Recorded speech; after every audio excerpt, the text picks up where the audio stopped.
I have watched his, like, what, 3-minute video, I think for like hours, just in awe at how well he has replicated the beautiful dimensions of the Beretta M9. So, I have spent a few days diving back into that Lego box, as I say. And I took apart the VP70. I had to. I'd done something to it and realised that there was a little bit that I'd super glued, and I shouldn't have super glued it. Because I'd messed up the shape at the back. Just a little bit. Like, you couldn't really notice it unless you knew that gun pretty well. But that's okay. That's okay. I don't mind. Because all those months back, when I started making Lego guns, I've mentioned it before, the Beretta M9, that guy, Bwawker. It's got the best Beretta M9, Lego Beretta M9 I've ever seen. And three times I've tried to make it myself. This is a pause screenshot. Count how many tiles or bricks or how many studs he's using to do it. And I think I've got all the bricks to fucking do it. So yeah, without further ado, here we are. I'm pleased with it, but I'm not too pleased with it, seeing as it's my 4th fucking attempt. Can you believe it? 4th attempt. But there it is. The handle, okay, the handle is a little bit weird. I've used those ones to make the bit of the back. I still need to work on the handle. I really do. I mean, it looks pretty good, doesn't it? It looks good. And I've used the super glued together magazine release of the Black Glock 26. Where this is my own design, really. I haven't seen anyone else use this, but the magazine release also has a guiding rod that goes through a stud with a little hole, just to help it stay in place and operate a bit smoother. It's a very flimsy gun. It is, and I'm not super gluing any of it yet because I'm not completely happy with it. The handle, man. I don't like the handle. I mean, it feels good and all that. Looks a bit like a Desert Eagle. Handle's a little bit chunky. I believe I got the trigger guard pretty damn good, because it does kind of stick out a bit like that at the edge. So I've done that pretty well. It might be a little bit big, the trigger guard, but either way, it is nice. I've even put the safety on there. I mean, it doesn't work as a safety, and I'd like to have a black square one of those. You move that 1x3 up, and you've got the red light. There you go. So that's something. Anyway, the barrel goes all the way up to here. See, it's very nice. It's very nice. There's 2 rubber bands in there. The top rubber band is not strong enough, so it doesn't slide back. I had to put something on there last night just to keep it all together, even though it is still very flimsy. I've copied a lot of what Bwawker's done. I've tried to. I just don't know how I don't know how he does it. Look, you see that gap there? He doesn't have a gap on his, and I don't know what it is that he's doing, because I've followed all those techniques that he's used for this bit to attach it to there and everything. I don't use the same side panels. He uses flat tiles. I've used those curved, you know, those ones. Can you see that all right? I know you know what I'm talking about. I use those ones for there. That was a last minute decision, really, that was. But yeah, as you can tell, with all the light shining off it, you can see all the bricks there that I've used, all the tiles. You can count them along if you wish. Press pause, take a screenshot if you would like to try and build this yourself. I've even put that little thing on there. Yeah, it's nice. The front part of the handle, I ran out of black cheese slopes, cheese wedges, whatever they are. and I've run out of a lot of black pieces now. I need to buy a fucking bundle of just random black Lego pieces. But yeah, I mean, I'm pleased with it, but you know, in like a week's time, I'll start working on it again, trying to fix it. Magazine, I used the magazine, the bottom magazine that I used for the VP70. It's still got the fucking magnets on there, because if I pull them off, they'll just be left with like paper residue, so fuck that. Don't have the yellow bullet in top, because all the ones I used are super glued for some motherfucking magazine, and I can't get them off. By the way, that's what this is. Yeah, I desperately needed some of the Lego pieces that I'd super glued, and for some reason I was using the sharpest knife in the kitchen. That's not this knife. This is something I used to clean something else with in the garage.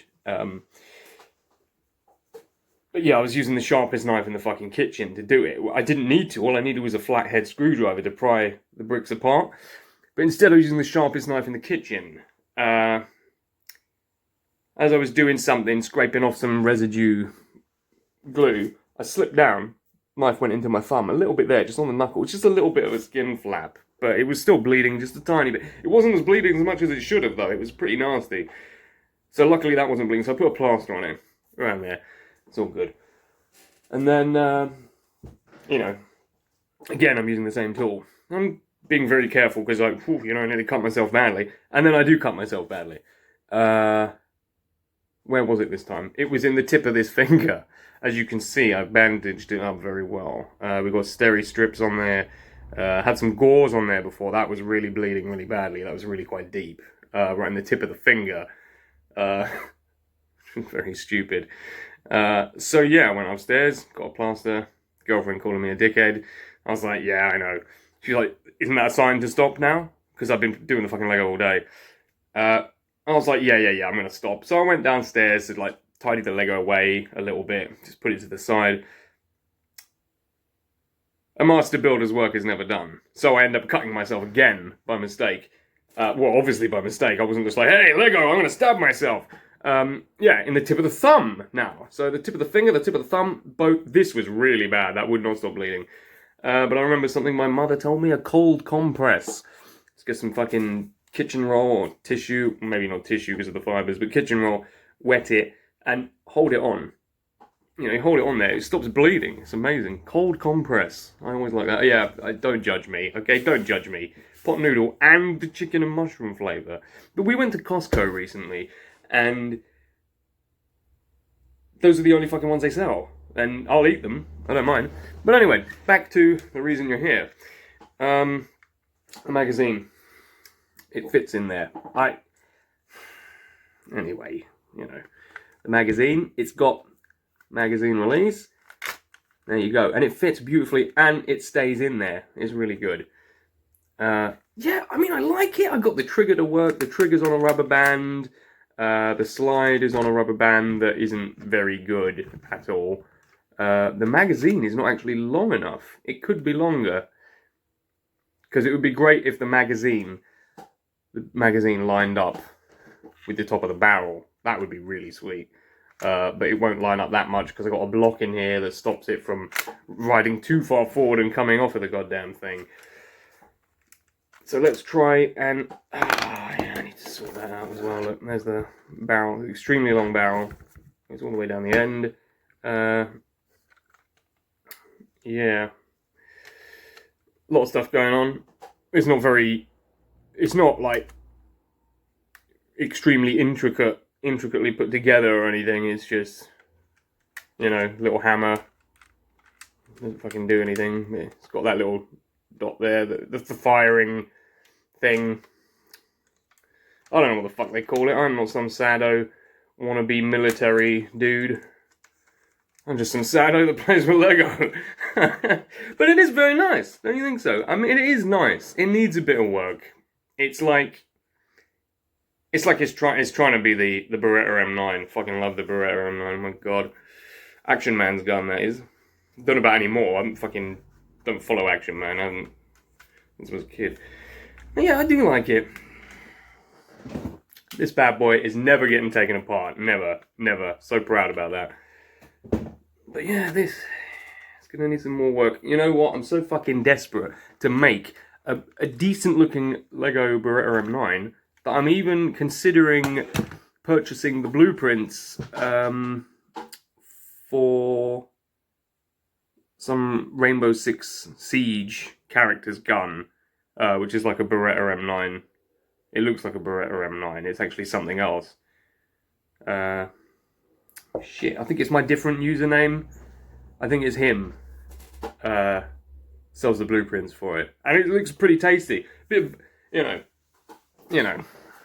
I think I'm gonna do it because I honestly think I am never going to be able to replicate, duplicate, whatever the word is, Bwawker's Beretta M9. I don't.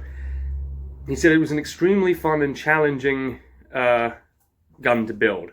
When he says extremely fun and challenging, does he mean extremely fun and extremely challenging? Because I tell you, it shouldn't be that hard to copy someone else's Lego when you have the means to pause it, take a screenshot, count how many tiles or how many studs are long and all that. It shouldn't be that hard, but it fucking is, okay? It really is. It's as extremely challenging as it was for him to put that gun together as beautifully as he has. It's even more challenging to look at his and go, right, I can see what he's doing, and I'm going to copy that. It's fucking hard, it really is. I don't know if it's me being stupid, or it's my dimensions being fucked, but either way, I've done an alright job. Handle's a little bit chunky. And I ran out of black. But yeah, that's it. That's what I nearly lost a finger and a thumb for. I've got to say, I'm happy with the rail. The top rail. It is nice. Yeah. Sorry, it's a hiccup. But yeah, I mean, there it is. Beretta M9 knockoff, and then I drop it. Shit, no! I'd build a real gun and kill myself.